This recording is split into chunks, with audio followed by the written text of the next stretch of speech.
Ini awal-awal Islam masuk ke Nusantara. Bagaimana kemudian pembentukan pondok pesantren? Ini kalau dalam berbagai literatur ya, ini banyak sekali ya. Bahkan awal berdirinya sampai sekarang pun masih ada ya. Di antaranya adalah Pondok Sidogiri di Pasuruan yang didirikan pada tahun 1718.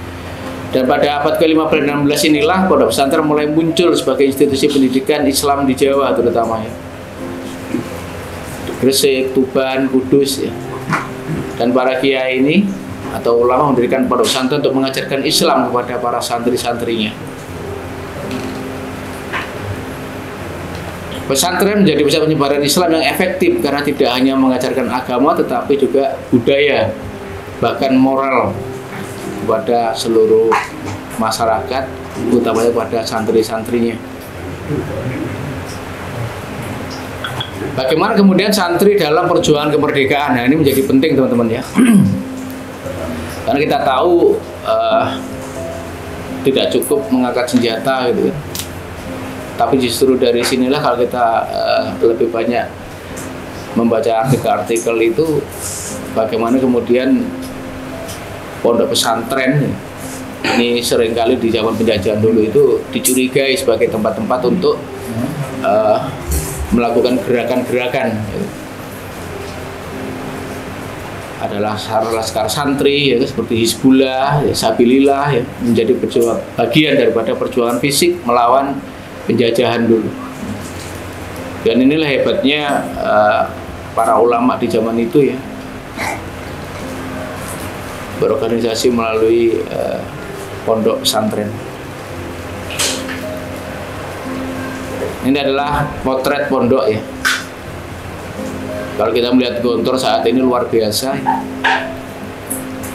Dan ini adalah gambar daripada pondok pesantren di tahun 1980 yang masih sangat sederhana. Ini juga menjadi pertanyaan juga, apakah saat ini masih ada pondok seperti ini? Kalau saya secara pribadi menjawab bahwa masih ada, masih ada. Utamanya di pedalaman, ini kalau jauh-jauh ya. Kalau di Madura itu, kebetulan saya memang juga lama di Madura. Banyak pondok-pondok pesantren di area pegunungan itu ya memang seperti ini. Jadi kalau kita melihat bagaimana pondok pesantren yang ada saat ini, utama di Gontor, bahkan pondok pesantren modern itu yang membutuhkan biaya besar itu kan. Bahkan orang tua itu kalau kita melihat kan lebih bangga melihat anaknya itu mondoknya di Gontor itu. Sekolah aja yang number one gitu kan, itu bagus gitu. Tapi sekali lagi kalau kita melihat konsep Rasulullah tadi itu ya memang diajarkan bagaimana konsep bahwa tidak ada yang namanya santri itu sampai dikirimi duit itu. Dan ini memang terjadi kan di tahun 80-an ke bawah itu.